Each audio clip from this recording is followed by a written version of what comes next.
Alhamdulillah kawan-kawan, mancing pagi dapat ekor saiz padu. Boleh lah,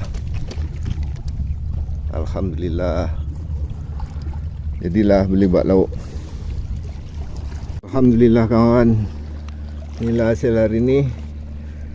7 ekor sendilang. Saya guna umpan udang sejuk beku. Alhamdulillah, balik dah. Alright.